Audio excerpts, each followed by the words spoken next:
সময়ের কালক্ষেপণ না করে আদিমুসান পঞ্চগড়ির জমিনের দিক দিগন্ত থেকে যারা এসেছেন, আজকের এই প্রোগ্রামের সভাপতি আল্লামা মাওলানা আব্দুর রউফ সাহেব হাফিজাহুল্লাহ সহ মুবাল্লিগিন উলামা একরাম, যে আল্লাহ রাব্বুল আলামিন আমাদের সকলকে আদিমুসান এই মাহফিল আসার মতো তৌফিক দিয়েছেন, সবাই জবানটা খুলে কণ্ঠটা দারাজ করে দিয়ে পড়ুন আলহামদুলিল্লাহ। লাখ কোটি দরুদ ও সালাম ওই নবীর নূরানি কদম মুবারকে, যিনি হায়াতুন নবী, নূর নবী, গায়বের খবর দেওয়ালা হুজুর পুরনুর সাল্লাল্লাহু আলাইহি ওয়াসাল্লামের উম্মত হিসেবে আল্লাহ পাক আমাদের সকলকে কবুল করেছেন। এই জন্য শুকরিয়া তারা আবার পড়ি আলহামদুলিল্লাহ। আমি জানি না দিনের বেলা আপনাদের এইরকম প্রোগ্রাম হয় কিনা, এরপর আপনারা অল্প দিনের নোটিশে মাহফিলে এসেছেন, কারা কারা খুশি একটু হাত তুলে দেখান। নারে তাকবীর।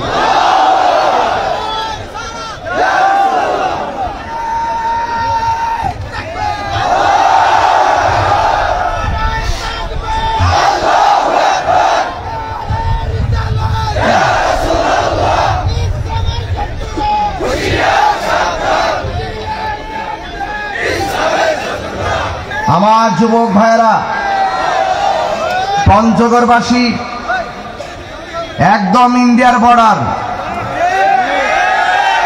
হেলিকপ্টার আসতেই প্রায় 1 ঘন্টা 45 মিনিট সময় লেগেছে।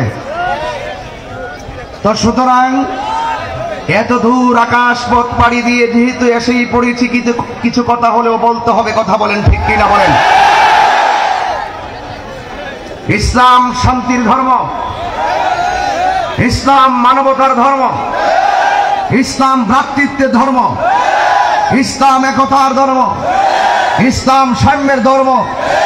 সত্যিকার রিয়েল ইসলামটা লালন করে সুফিবাদী যারা, তারা কথা বলেন, ঠিক কিনা? এই জন্য যুবক ভাইয়ের আমার, এই বাংলাদেশে ইসলাম এসেছে আল্লাহর ওলিদের মাধ্যমে। কথা বলেন, ঠিক কিনা? বড় আফসোস লাগে, দুঃখ লাগে, আজকে এক শ্রেণীর মানুষ আমার মতো এইভাবে মাইক ধরে বলে আল্লাহর ওলিদের মাজারকে লাথি মেরে ভেঙে দেওয়ার জন্য। সারাটা জীবন আপনাদের পঞ্চগড়ের কৃতি সন্তান, বিশিষ্ট মিডিয়া ব্যক্তিত্ব আল্লামা শায়েখ শহীদ নুর ইসলাম ফারুকী রহমতুল্লাহ আলাইহি, তাদেরকে মিডিয়ার মাধ্যমে বারবার লক্ষ টাকার ওপেন চ্যালেঞ্জ করেছে। কথা বলেন, ঠিক কিনা বলেন? কেউ কিন্তু সামনে এসে কথা বলার হিম্মত রাখেনি। যারা দালিলিক যুদ্ধে পরাজিত হওয়ার ভয় করে, তারাই কিন্তু হাতের মধ্যে অস্ত্র তুলে নেয়। কথা বলেন, ঠিক না বেঠিক? আপনারা পঞ্চগড়বাসী অনেক ধন্য, যেমন একজন ব্যক্তি আপনাদের এলাকায় জন্মগ্রহণ করে নিজের গলার তাজা রক্ত বিসর্জন দিয়ে সারা বিশ্বে আহলে সুন্নাত ওয়াল জামাতের নামকে সমুজ্জ্বল করেছেন। কথা বলেন, ঠিক কিনা? এই জন্য আপনাদেরকে অনুরোধ করে বলবো, ভাই হাত রেখে বলবো, আল্লাহর ওয়াস্তে সঠিক ইসলামটা প্রচার করুন, আল্লাহর ওয়াস্তে সঠিক ইসলামটা হৃদয়ে ধারণ করুন। কারণ আমাদেরকে আল্লাহ পাক রব্বুল আলামিন এই পৃথিবীতে পাঠিয়েছেন টেন্ডারবাজি করার জন্য পাঠাই নাই, রাহাজানি করার জন্য পাঠাই নাই, বোমাবাজি করার জন্য পাঠাই নাই, সন্ত্রাসী করার জন্য পাঠাই নাই। আল্লাহ রাব্বুল আলামিন আমাদেরকে পাঠিয়েছেন একমাত্র আল্লাহর গোলামি করার জন্য। কথা বলেন, ঠিক কিনা? গোলামি হবে কার? আল্লাহ ছাড়া কাউকে সাজদা করা যাবে? সাজদা পাওয়ার মালিক কে?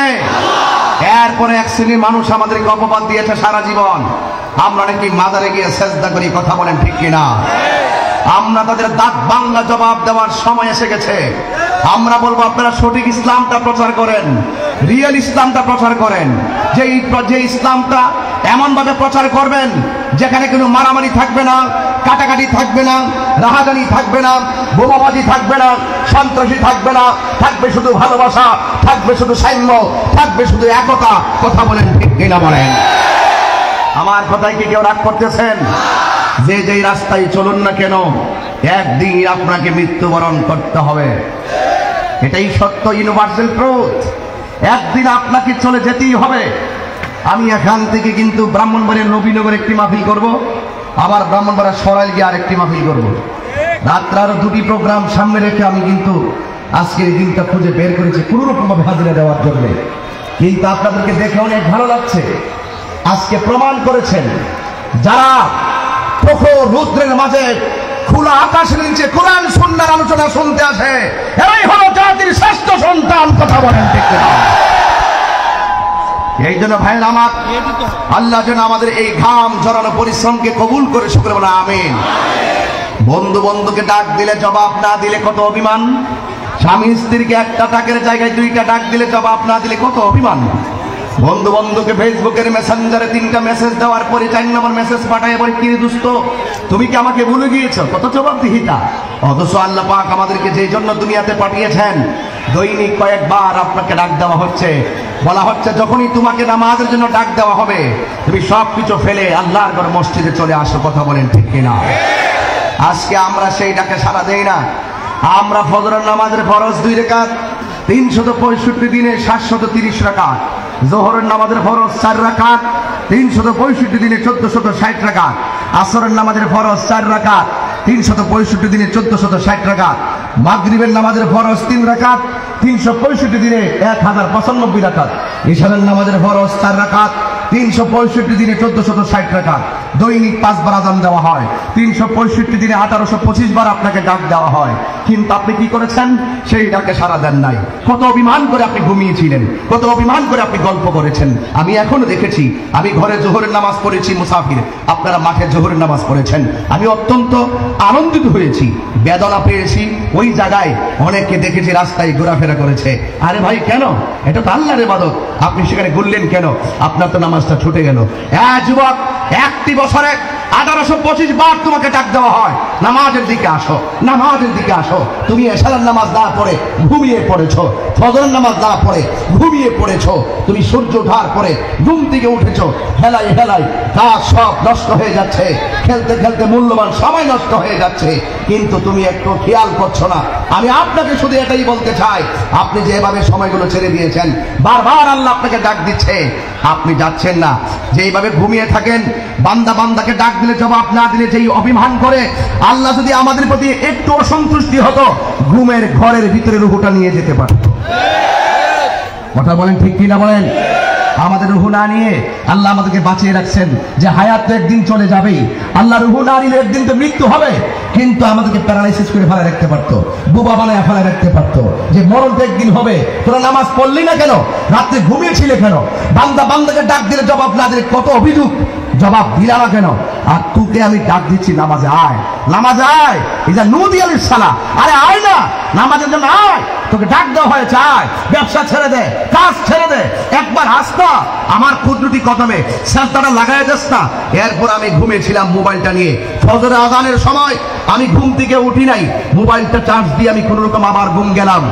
আমাকে কিন্তু প্যারালাইসিস করে ফেলাইতে পারতেন, একটা মাত্র কারণে আল্লাহ এটা করে না। ইন্না ওয়াহুয়াল গাফুরুল ওয়াদুদ, he is the forgiving and loving. আল্লাহ প্রেমময়, আল্লাহ ক্ষমাশীল। আল্লাহ প্রেমময়, আল্লাহ ক্ষমাশীল, Allah is the forgiving and loving. আল্লাহ আমাদেরকে মায়া করে বানিয়েছেন। পায়ের তলা থেকে গলা পর্যন্ত ফেরেশতারা অঙ্কন করেছে, আর গলা থেকে মাথার তালু পর্যন্ত সেই জায়গাটা আল্লাহ নিজের হাত দিয়ে বানাইছে। এই হাত দিয়ে বানাতে গিয়ে মুখটা বানিয়েছে বান্দা, এই জবান দিয়ে আমি আল্লাহকে ডাকবি। কানটা বানিয়েছে, এই জবান দিয়ে ভালো কথা শুনবি। চোখটা দিয়েছে, চোখ দিয়ে আমি আল্লাহ সৃষ্টি নিয়ে গবেষণা করবি। ওয়ায়াতাফাক্কারুনা ফি খালকিস সামাওয়াতি ওয়াল আরদ, জমিন নিয়ে তুই গবেষণা করবি। গবেষণা করে তুই বের করবি কিভাবে একটা কাঁঠালের বিচি মাটির নিচে পুঁতে দিলাম, একটা গাছ হয়ে গেল, 1000 ডাল হয়ে গেল, আবার 1000 ফুল আসলো, আবার 1000 কাঁঠাল ধরলো। একটা বীজ থেকে অসংখ্য কাঁঠাল হয়েছে, হাজারো লাখো কাঁঠালের বিচি হয়েছে। জবানটা খুলে বলুন এই রহস্যের প্রবক্তাকে।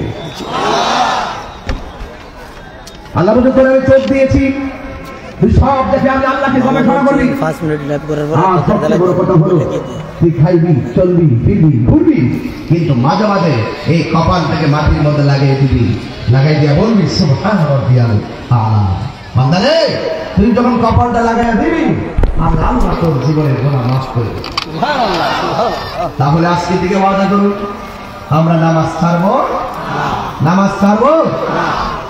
আমার যুবক ভাইয়েরা,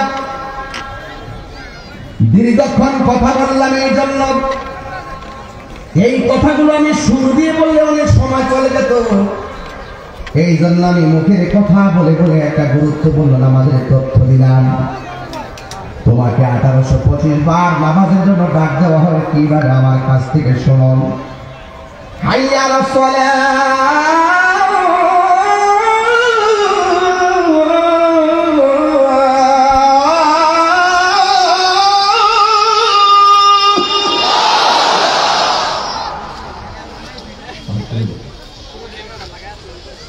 حي على الصلاة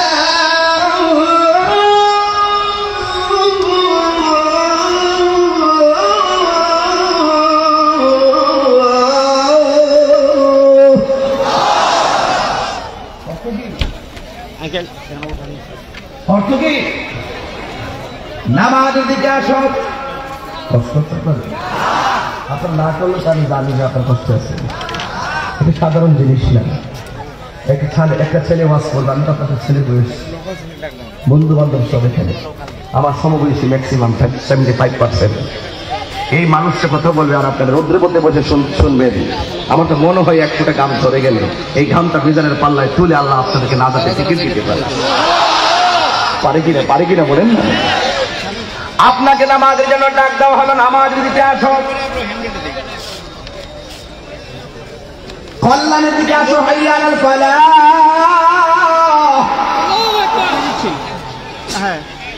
আর ফজরের টাইমে বলা হয় আসসালাতু খায়রুম মিনান নাওম। আসসালাতু খায়রুম মিনান নাওম।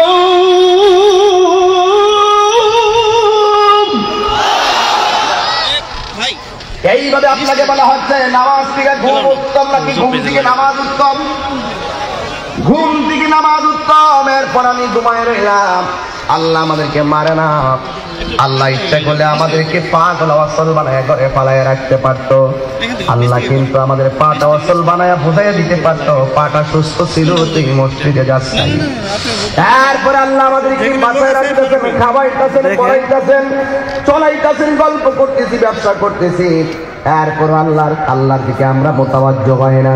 এই জন্য যুবক ভাইয়ের আমার পায়ে ধরে হাত দিয়ে বলে দিয়ে যায়, আপনার আমার শুরুর মালিক যিনি, শেষের মালিকও তিনি। কথা বলেন ঠিক কিনা? ইন্নাহু হুয়া ইউবদিউ ওয়া ইউঈদ। নিশ্চয়ই আল্লাহ হলো তোমার শুরুর মালিক, আল্লাহ রাব্বুল আলামিন হলো তোমার শেষের মালিক। এই জন্য যিনি বানাইছে তার কদমে সেজদা দিতে হবে, সেজদা দিলেই তিনি খুশি হয়ে যাবে। আল্লাহ রাব্বুল আলামিন বলে, বান্দারে আমি আল্লাহ তুই কপাল দিছি, কপাল দিয়ে আমি আল্লাহর প্রতি কদমে ঠেকাইয়া দিবি। আমি আল্লাহ রাব্বুল আলামিন তোদের জানা অজানা যেই গুনাহ তোর বউ জানে না, যেই গুনাহ তোর ভাই জানে না, বোন জানে না, আপন কেউ জানে না, আমি আল্লাহ তো জানি। এই পাহাড় গুনাহ লইয়া চোখের পানি ফালাইয়া আমি আল্লাহর কাছে তুই হাত তুলতে দেরি হবি, আমি আল্লাহ রাব্বুল আলামিন তোর গুনাহগুলো ক্ষমা করে দিতে দেরি হবে না। এই জন্য আল্লাহ রাব্বুল আলামিন কোরআনে বলেছেন, ফাযকুরুনি আযকুরুকুম ওয়াশকুরুনি ওয়ালা তাকফুরুন। আল্লাহ রাব্বুল আলামিন বলেন, বান্দারে তোর তোরা আমি আল্লাহকে স্মরণ করবি, আমি আল্লাহ রাব্বুল আলামিন তোমাদেরকে স্মরণ করব। এখন পঞ্চগড়ের বাসীর কাছে আমি জিজ্ঞাসা করতে চাই, আমরা আল্লাহকে স্মরণ করি নামাজের মাধ্যমে, আমরা আল্লাহকে স্মরণ করি রোজার মাধ্যমে, আমরা আল্লাহকে স্মরণ করি হজের মাধ্যমে, কিন্তু আল্লাহ যে বলছে আজ করুকুম আমিও তোমাদেরকে স্মরণ করব। এখন আল্লাহর স্মরণের ধরনটা কেমন একটু জানতে চাই। তাফসীর বিল্লাহ দেখেন লেখা আছে আজ করুকুম আই বির রাহমাতি ওয়াল মাগফিরা। আল্লাহ রাব্বুল আলামিন বলে দিয়েছেন তোরা আমাকে ইবাদতের মাধ্যমে আমি আল্লাহকে স্মরণ করবি, আর আমি আল্লাহ রাব্বুল আলামিন তোমাদের জীবনের গুনাহগুলো ক্ষমা করে দেওয়ার মাধ্যমে স্মরণ করব। এই জন্য নিঃশ্বাসের কোনো বিশ্বাস নাই। এ যুবক, আমি তাহিরের কণ্ঠ থাকবে না। হাজার হাজার মানুষকে লক্ষ লক্ষ কোটি টাকা দিল, আমি এত মানুষ আনতে পারবো না। ফুলের সৌরভ মানুষের গৌরব চিরদিন থাকে না। এই জন্য আমার যুবক ভাইয়েরা, শুধু কথা একটাই, একদিন আমাকে চলে যেতে হবে। এই যে রৌদ্রটা দেখতেছেন এর চাইতে কোটি গুণ রৌদ্র হবে হাসরের ময়দান। এখন গরম লাগতেছে, একটু পরে ঠান্ডা চলে যাব, কিন্তু 50,000 বছরে গরমের মধ্যে দাঁড়ায়া থাকবেন। এই ময়দানের ভিতরে কেউ গিরা পানিতে সাঁতার কাটবে, কেউ হাঁটু পানিতে সাঁতার কাটবে, কেউ কোমর পানিতে সাঁতার কাটবে। এই দিনটা সামনে রয়ে গেছে। এই জন্য আমি যুবক ভাইদেরকে বল দিয়ে যাই, খেলাই খেলাই জীবনটাকে নষ্ট করে দিয়েন না। কারণ আল্লাহ রাব্বুল আলামিন আমাদেরকে নিষ্প্রাণ থেকে প্রাণ দিয়েছেন, আবার আমাদের জীবনটা নিয়ে যাবে একটা থাবার মাধ্যমে। এই থাবার নাম হলো মৃত্যু। আল্লাহ বলেন কাইফা তাকফুরুনা বিল্লাহি ওয়া কুনতুম আমওয়াতান ফাআহইয়াকুম থুম্মা ইউমীতুকুম থুম্মা ইউহয়ীকুম থুম্মা ইলাইহি তুরজাউন।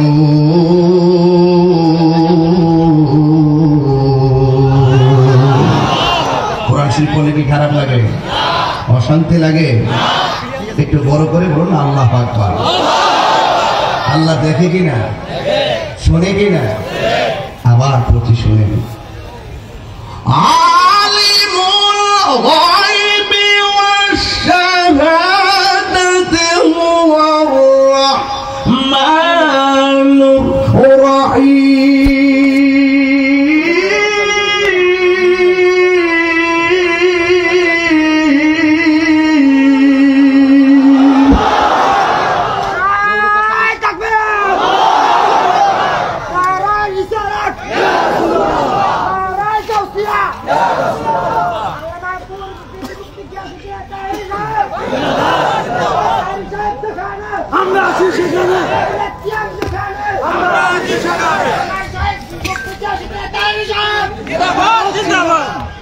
আমার যুবক ভাইরা এই তো বুঝতেছেন, আজ অনেক শান্তি লাগতেছে। আপনাদের কাছে শুধুমাত্র কথা একটাই থাকবে, হায়াতের মালিককে। এই মাহফিলটার সামনে কি রাতে আসলে আপনারা বেজার হবেন? দরকার আছে কিনা?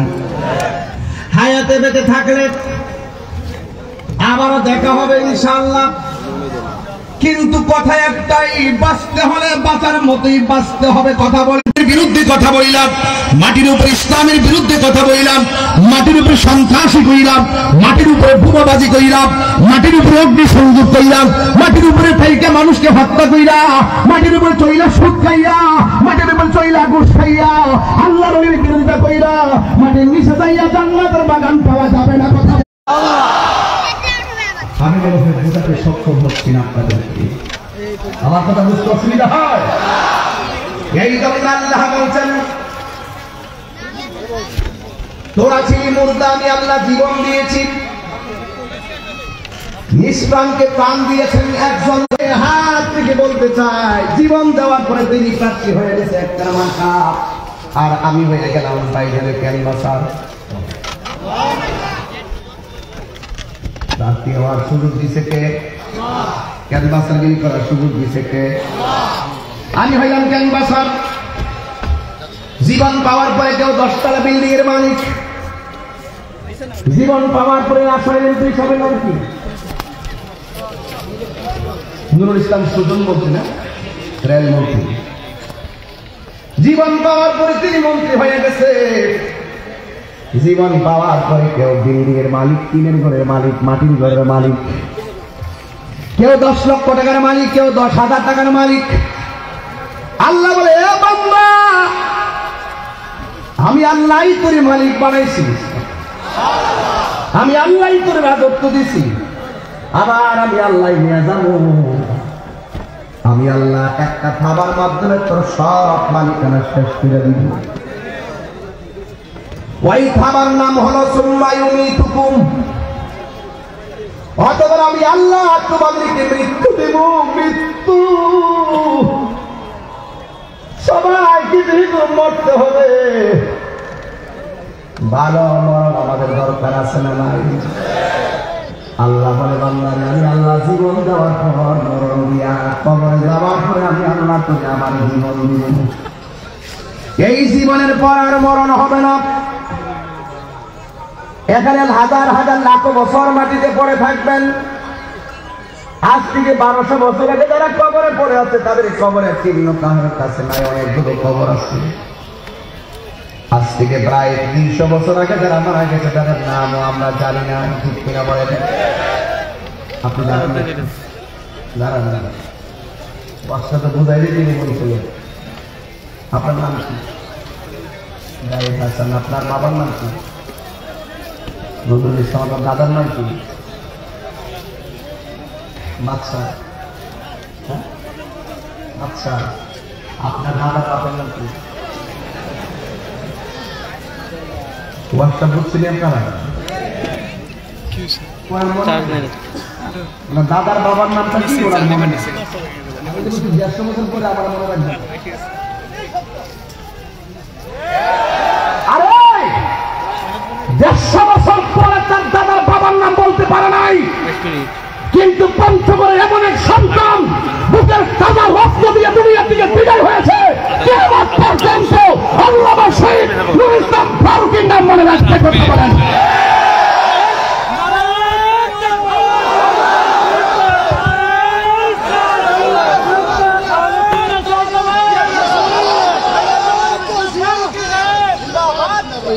তার মানে বোঝা গেল মানুষ মানুষকে ভুলে যায়। মানুষ মানুষের স্বাভাবিক নিয়মেই ভুলে যাবে, আবার মানুষ মানুষকে হাজার জনম মনে রাখবে। তার মানে রাস্তা হলো দুইটা, একটা হলো বান্দা, আরেকটা হলো বন্ধু। বান্দা থেকে বন্ধু হয়ে যাও।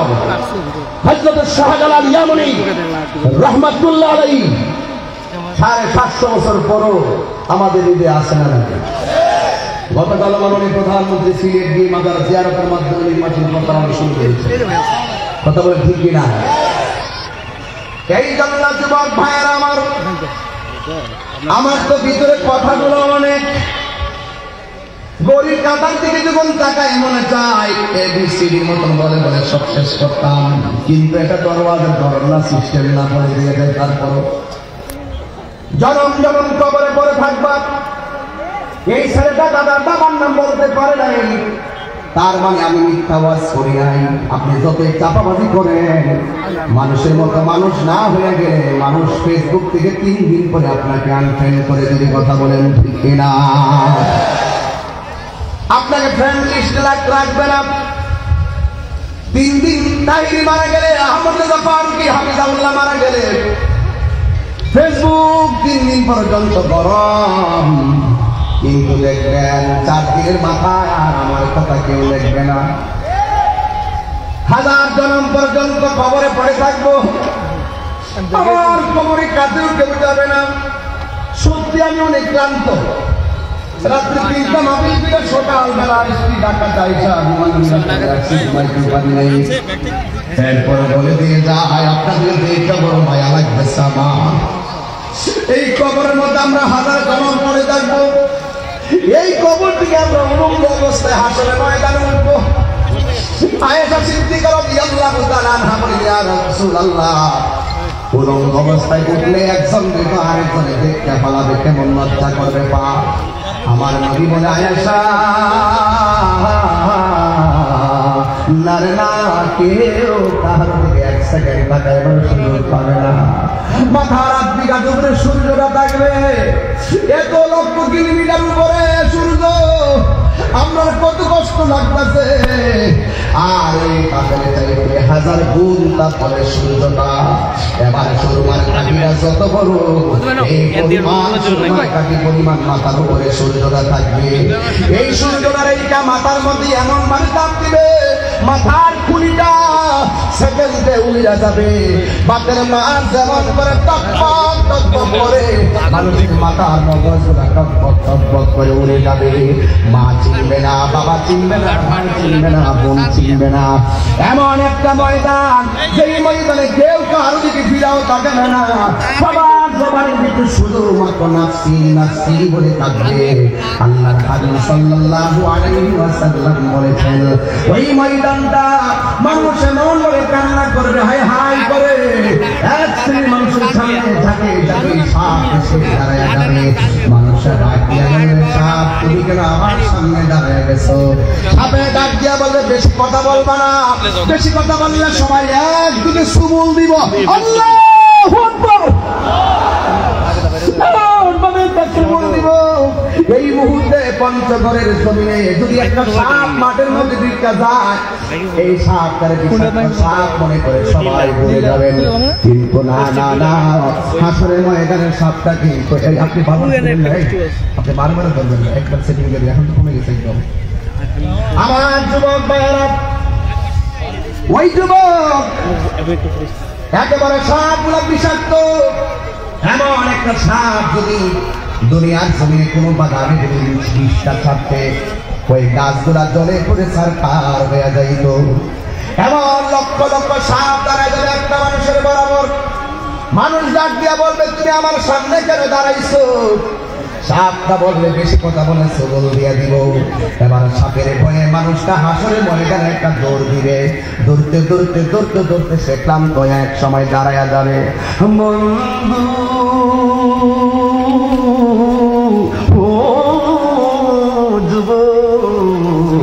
এবার বান্দা দাঁড়ায় যাওয়ার পরে সাপগুলা এক যুগে ফনা তুল্লা দাঁড়ায়া যাবে।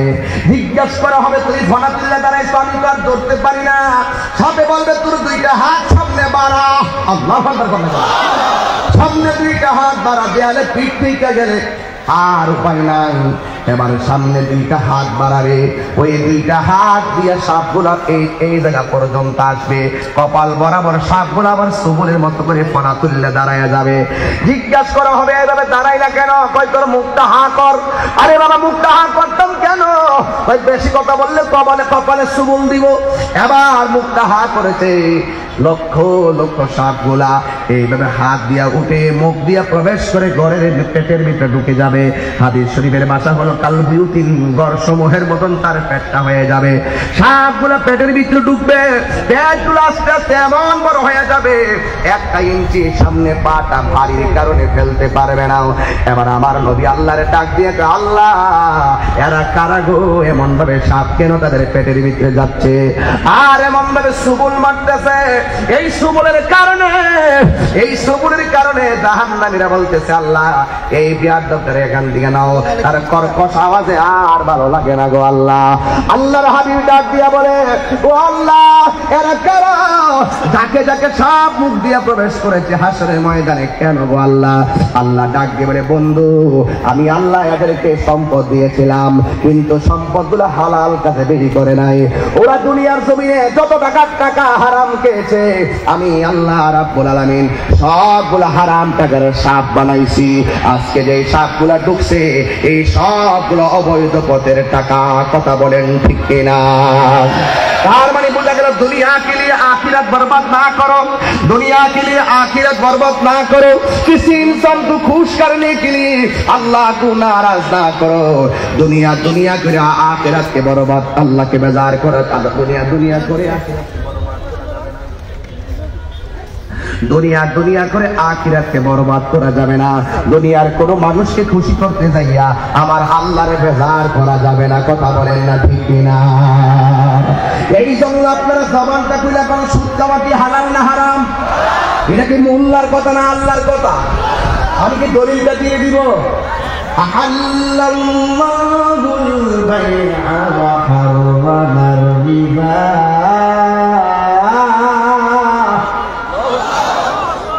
আমি কিন্তু হাফেজ না, আমাদের আহমদ রাজা ফারুকী ভাই যে সুন্দর তেলাওয়াত করে, আমি কিন্তু হাফেজ করতে পারি নাই, আমার সৌভাগ্য নাই।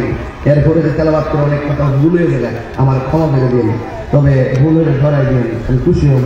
আমি চেষ্টা করি, আমি জানি যে মান দাদা বা দাদা যে চেষ্টা করে সে পায়। কথা কর ঠিক না ঠিক? তো ব্যবসা হালাল, সুদ হারাম করছে কে? তো মনে করেন আমি যে হাসির মাটির ওয়াজটা তুলছি, আপনি দেখেন কোথায় যাই, একটা টুকা দিয়ে মাথা দিয়ে শুধুমাত্র এই যে একটা শিক্ষা এখন দিয়ে দিলাম, আমরা হারাম খাবো। এই যুবক ভাইরা কিন্তু আমার যুবক খোলা পানি আছে, কিন্তু যুবক যুবক আছে। আচ্ছা ঠিক আছে, হাত নামা, তোমরা তো অনেক পাগল, তোমরা তো অনেক আসে, ঠিক না? একটু শান চলবে তো ইনশাল্লাহ, জিকির চলবো তো ইনশাল্লাহ। কিছু লোক কিন্তু আবার রেকর্ডিং করতে আসছে, ওরা ভিডিও করে কালকে ছেড়ে দিব বাজনা বোঝা ঢুকাইয়া, আর আমার কিন্তু তাহির হিসাব হচ্ছে গান গায়ে গেছে। তারা জীবন তো ফেসবুক আর কম লেখছেন না, এখন সামনে আসছেন, বসছেন, ওয়াজ শুনেন, ভালোটা গ্রহণ করেন, মন মতো না হলে গ্রহণ করেন না। আল্লাহ রস্তে বাবা ফেসবুক আর উল্টা পাল্লা হয়ে গেছে না বাবা। আমি বললাম এমনি দেশ বিদেশে একবারে শেষ দেওয়া, এরপর অসুবিধা নাই। ওই যে পিছন দিকে যে যাই বলুক, আমি যদি সব পথে চলতে থাকি, আল্লাহ আমার এই অবস্থানকে বাড়াবে দিবে। কথা বলে ঠিক বলে ঠিক আমার খোলা বান্ধব। আচ্ছা আচ্ছা, হাত নামা, মাশাআল্লাহ মাশাআল্লাহ, শান চলবে তো ইনশাল্লাহ। আমি আসি, সমস্যা নাই, দিয়া যাবো ইনশাল্লাহ। খুরাক দিয়া যাবো পঞ্চগড় বাসীকে, কিছু ওয়াজও করবো, কিছু ওয়াশও করবো। কথা বলেন, আমি সব জানি, তবে একটা কথা আজকে থেকে একটা ওয়াজ দিয়ে দিলাম, সুদ কি চলবে না বন্ধ হবে, আর একটু বড় করে চলবে না বন্ধ হবে।